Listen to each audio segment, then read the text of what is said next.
बेटा हम लोग पहुंचे टाइम वैल्यू ऑफ मनी में।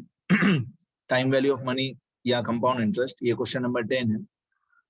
एक बार पहले क्वेश्चन रीड करते हैं सारा, फिर धीरे धीरे मैं एक्सप्लेन करता हूँ। देखने में ये 3 लाइन का क्वेश्चन है, लेकिन इसकी लॉजिक, इसकी मीनिंग समझने में बहुत टाइम लगेगा।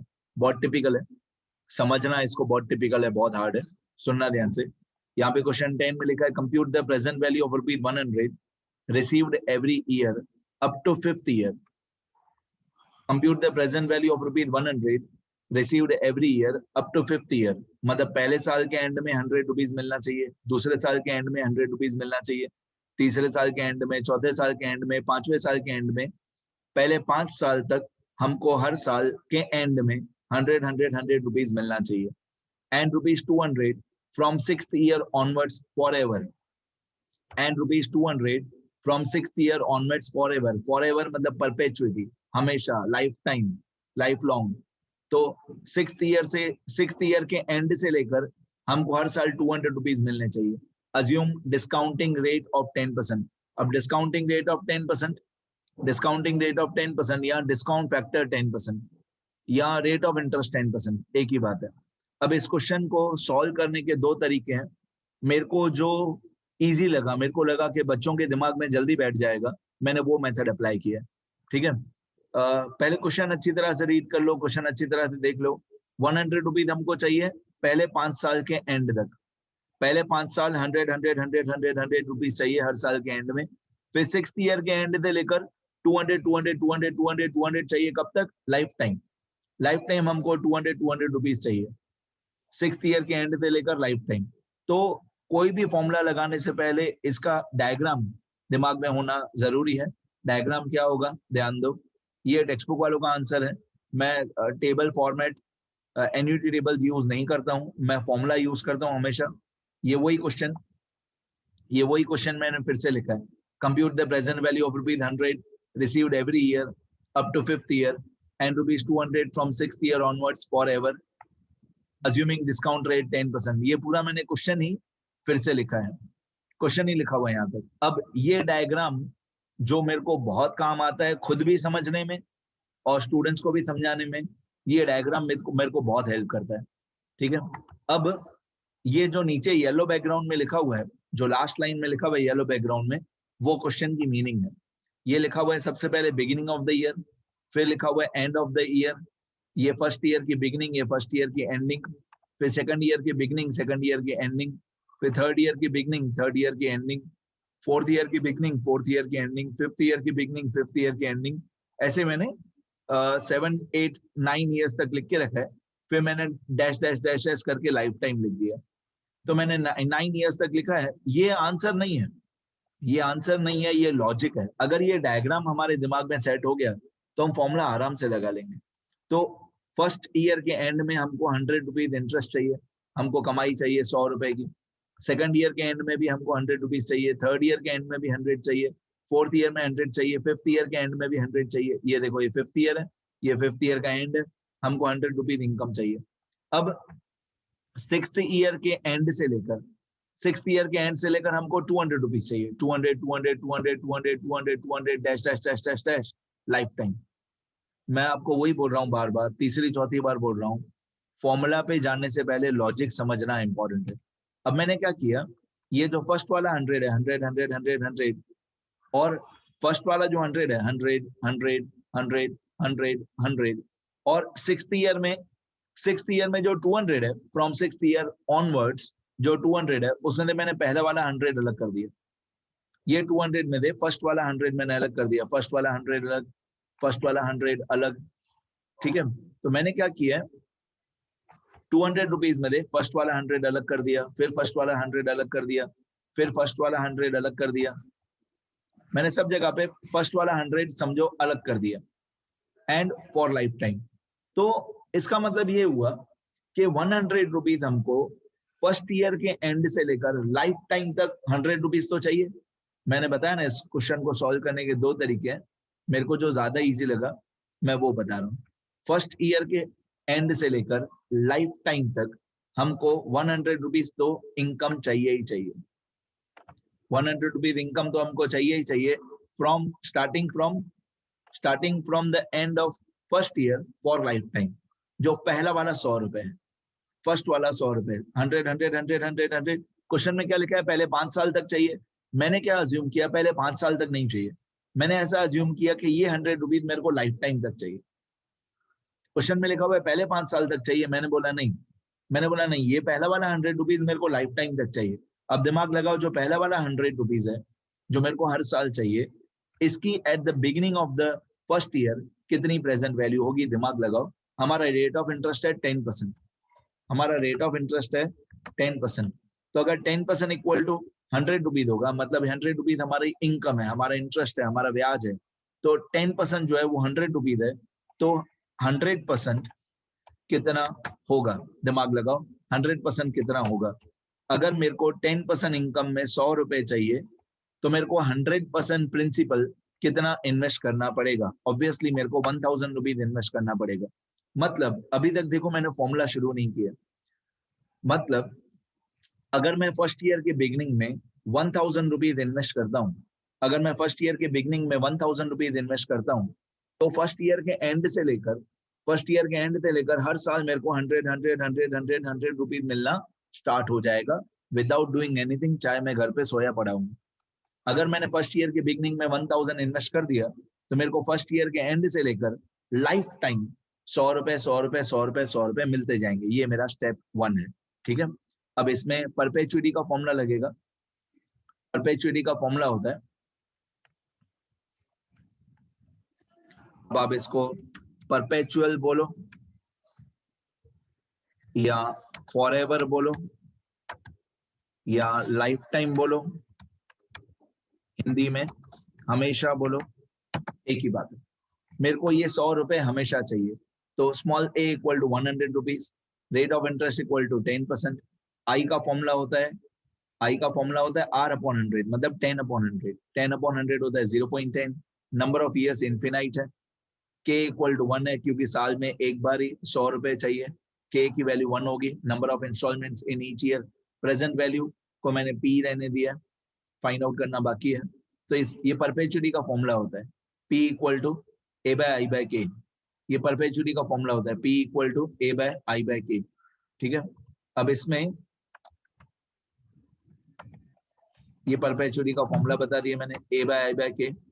तो a है हमारा 100, i है 0.10 अपॉन 1, स्मॉल a है 100, i है 0.10 अपॉन 1। पहले 0.10 अपॉन 1 करेंगे, पहले ये 0.10 डिवाइड बाय 1 करेंगे तो 0.10 ही होता है, फिर 100 डिवाइडेड बाय 0.10 करेंगे तो हमारा प्रेजेंट वैल्यू आ जाएगा 1000, जो मैं पहले भी समझा चुका हूँ, बट पहले विदाउट फॉर्मूला बताया था, अभी फॉर्मूला के साथ बता दिया। ये परपेचुइटी का फॉर्मूला होता है, p equal to a by k। तो दिमाग लगाने की बात है ना, अगर 1000 रुपीज इन्वेस्ट करेंगे पहले साल के बिगिनिंग में, तो पहले साल के एंड से लेकर हमेशा 100 रुपीज हर साल मिलना शुरू हो जाएगा। तो ये हमारा स्टेप 1 का आंसर है। So we should invest rupees 1000 at the beginning of first year, so that we can earn an interest of rupees 100 per annum for lifetime from the end of first year. Second line interesting है ना, second line, so that we can earn an interest of rupees 100 per annum for lifetime from the end of first year। ये step 1 हो गया। अभी इसी तरीके से same step 2 होगा हमारा। अभी step 2 पे जाते हैं। ये जो पहला वाला 100 था, पहला वाला 100 फॉर लाइफ टाइम, उसके लिए आपको सिर्फ 1000 रुपए फर्स्ट ईयर के बिगिनिंग में इन्वेस्ट करने हैं। अब जो दूसरा वाला 100 रुपीज है, ये पीछे वाला 100 रुपीज, ये जो दूसरा वाला 100 रुपीज है, इसको सॉल्व करते हैं। जो पीछे वाला 100 रुपीज है, उसके लिए क्या करना पड़ेगा,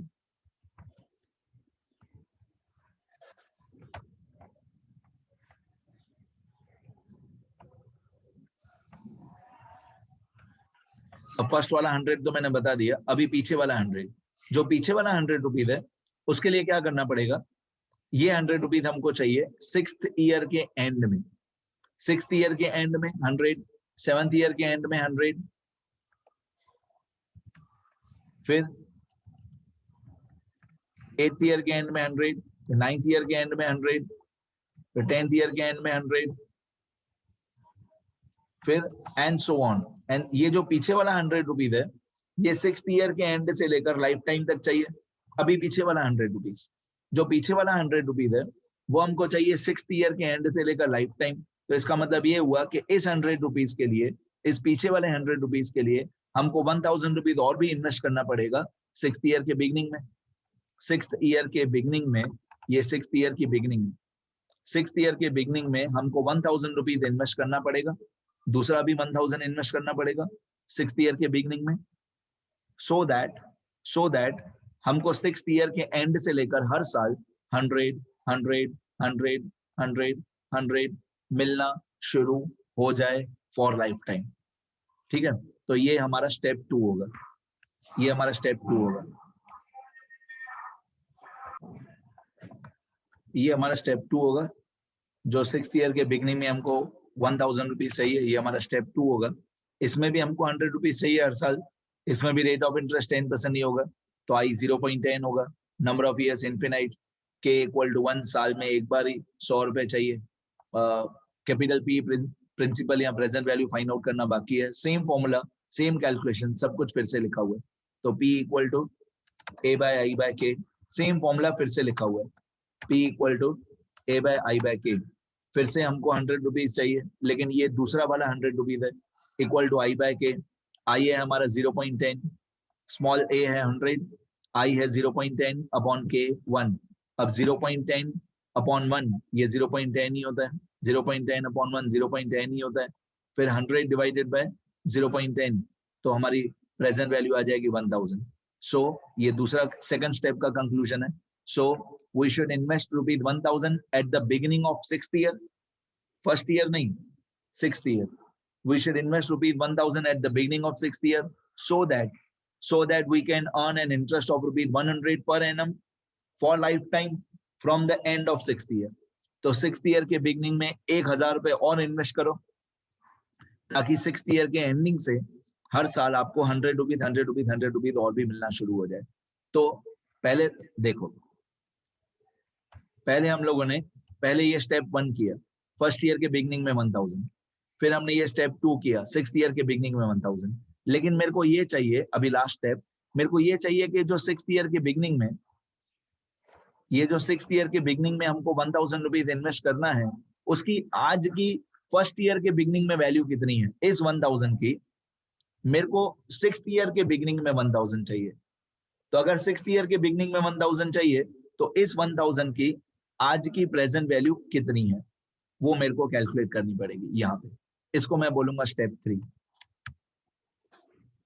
इसको मैं बोलूंगा स्टेप 3, कि ये जो 1000 रुपीज मेरे को चाहिए 6th ईयर के बिगिनिंग में, उस अगर मेरे को 6th ईयर के बिगिनिंग में 1000 चाहिए, तो आज मैं कितना पैसा इन्वेस्ट करूं, वन टाइम इन्वेस्टमेंट, आज मैं कितना पैसा इन्वेस्ट करूं वन टाइम इन्वेस्टमेंट, कि वो 6th ईयर के बिगिनिंग में 1000 रुपए बन जाए।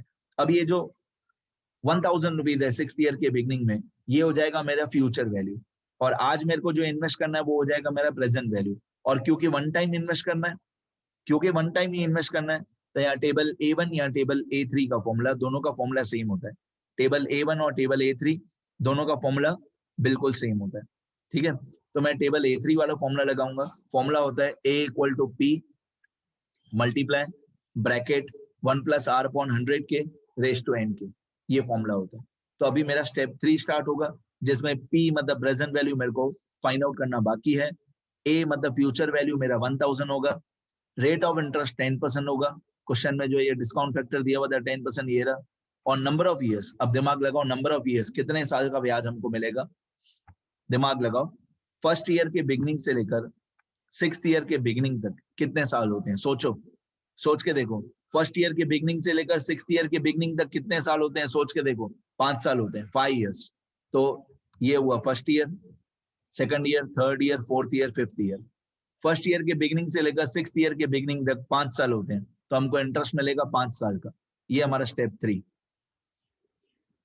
ये स्टेप 3। इसमें स्टेप 3 में मेरे को 5 साल के बाद, 6th ईयर का बिगिनिंग मतलब 5 साल के बाद, मेरे को 5 साल के बाद फ्यूचर में 1000 रुपए चाहिए, ये मेरी फ्यूचर वैल्यू है। Present value P find out करना बाकी है। Rate of interest 10%, number of years 5, मैंने बहुत बार बता दिया 5, K इक्वल टू 1। अगर बताया हुआ नहीं है कि इंटरेस्ट की कैलकुलेशन साल में कितनी बार करनी है, तो साल में एक बार करनी है, K इक्वल टू 1। अब मैं टेबल A3 वाला फॉर्मूला लगाऊंगा। ये टेबल A3 का फॉर्मूला होता है, मैं बहुत बार बता चुका हूँ। टेबल A3 का फॉर्मूला होता है A equal to P multiply by 1 plus R upon 100 के रेस टू n के। बस इसमें वैल्यूज पुटअप करनी है। याद रखना ये जो A है ये फ्यूचर वैल्यू है, मेरे को 6th ईयर के बिगनिंग में इतना चाहिए, तो ये A की जगह पे मैं लिखूंगा 1000, A की जगह पे 1000। प्रेजेंट वैल्यू मेरे को फाइंड आउट करना बाकी है। ये 1 ही रहेगा, प्लस प्लस ही रहेगा। रेट ऑफ इंटरेस्ट 10%, तो R आएगा 10 अपॉन 100 के, तो 100 इंटू के की वैल्यू 1 है, 100 ही रहेगा, के की वैल्यू 1 है, रेस टू n इंटू के। n है हमारा 5 साल और k है 1। तो सबसे पहले ये 100 मल्टीप्लाई बाय 1 100 होता है, और ये 5 मल्टीप्लाई बाय 1 5 होता है। बहुत धीरे धीरे सॉल्व करेंगे, बहुत धीरे। 10 अपॉन 100 0.10 होता है, 10 अपॉन 100 0.10 होता है, बाकी सब सेम। फिर 1 प्लस 0.10 1.10 होता है। 1 एक्चुअली 1.10 कभी नहीं बोलते हैं, 1.10 बोलते हैं। 1.10 बोलना गलत होता है, 1.10 बोलना सही होता है। तो ये 1 plus 0.10 equal to 1.10 raise to 5, बाकी तब सेम। फिर 1.10 रेस टू 5 ये होता है 1.61, 1.10 रेस टू 5 ये होता है 1.61। अब 1.61 सामने डिवाइड हो जाएगा, ये 1.61 LHS में डिवाइड हो जाएगा, तो 1000 डिवाइडेड बाय 1.61 ये आएगा 620.91। कितना आया? 620.91। अब मैं ऊपर अपने डायग्राम में जाता हूँ, 620.91 ये डायग्राम में पहुंच गया मैं। यहाँ पे मैं लिखूंगा 620.91, मतलब एक 1000 मेरे को फर्स्ट ईयर के बिगनिंग में इन्वेस्ट करना है, और एक 1000 मेरे को 6th ईयर के बिगनिंग में इन्वेस्ट करना है। जो 1000 मेरे को 6th ईयर के बिगनिंग में इन्वेस्ट करना है उसकी आज की प्रेजेंट वैल्यू है 620.91। इसकी आज की प्रेजेंट वैल्यू है 620.91, मतलब मैं आज टोटल कितना पैसा इन्वेस्ट करूंगा आज? एक 1000 पहले वाले 100 रुपए के लिए, एक 620.91 दूसरे वाले 100 रुपए के लिए। लेकिन जो दूसरा वाला 100 रुपए है वो 6th ईयर के एंड पे लेकर चाहिए। तो आज मैं टोटल कितना इन्वेस्ट करूंगा? 1000 पहले वाले 100 रुपए के लिए, दूसरा 620.91 दूसरे वाले 100 रुपए के लिए। तो 1000 और 620.91 इन दोनों को टोटल कर देंगे।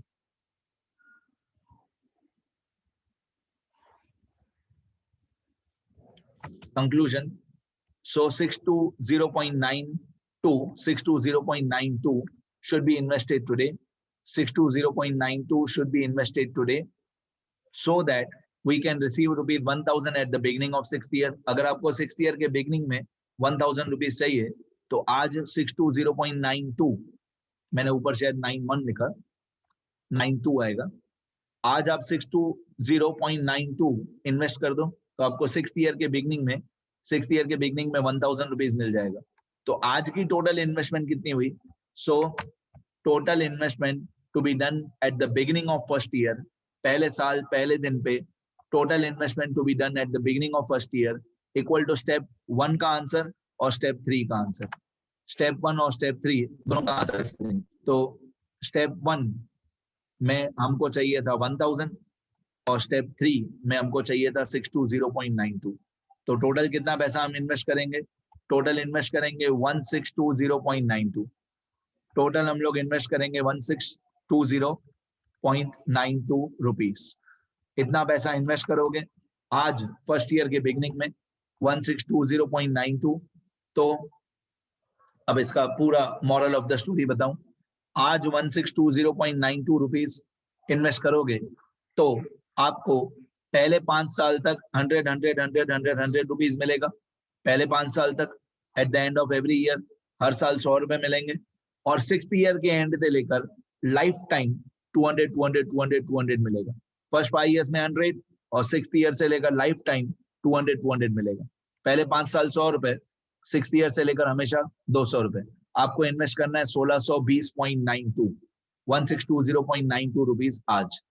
ये final moral of the story, conclusion of the story, 1620.92। यहाँ पे आएगा 620.92। ठीक है, तो आपको इन्वेस्ट करना है एक ये वाला 1000 और एक ये वाला 620.92, दोनों को टोटल कर देंगे तो 1620.92। ये आपकी टोटल इन्वेस्टमेंट हो गई।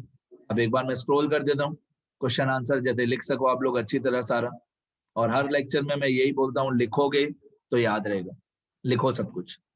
ये मेरा नंबर है, मेरा नाम है, कोई भी डाउट हो, कोई भी चैप्टर सीखना हो, मेरे को फोन करो या व्हाट्सएप करो।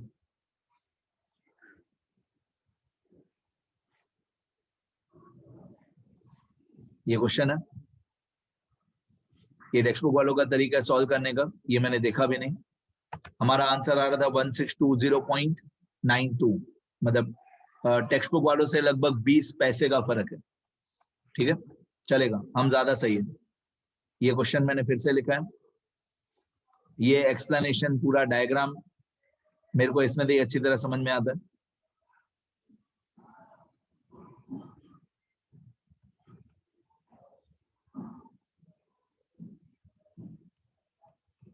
ये डायग्राम बनाना अच्छी तरह बेटा।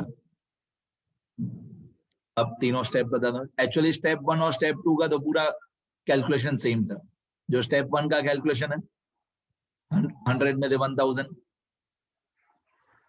वही स्टेप 2 का कैलकुलेशन है 100 में से 1000।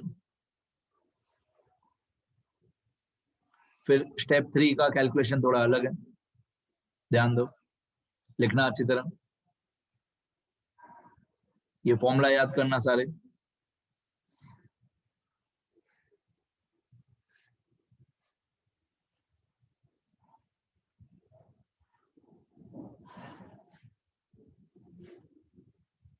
ठीक है, यहां तक आंसर है, लिखो अच्छी तरह। कोई भी डाउट हो, कुछ भी रिवाइज करना हो, कोई दूसरा चैप्टर सीखना हो, तो मेरे नंबर पे फोन करो। ठीक है, लिखो अच्छी तरह बेटा।